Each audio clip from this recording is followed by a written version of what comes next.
أعوذ بالله من الشيطان الرجيم.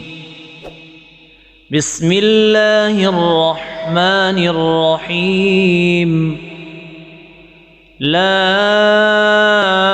إكراه في الدين، قد تبين الرشد من الغي، فمن يكفر بالطاغوت ويؤمن بالله فقد استمسك بالعروة الوثقى لا انفصام لها، والله سميع عليم.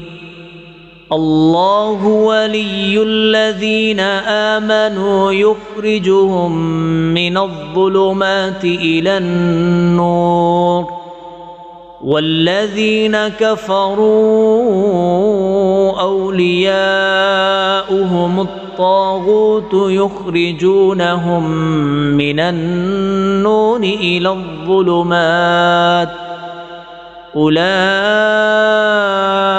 أصحاب النار هم فيها خالدون.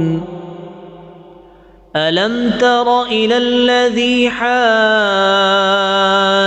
إبراهيم في ربه أن آتاه الله الملك، إذ قال إبراهيم ربي الذي يحيي ويميت، قال أنا أحيي وأميت.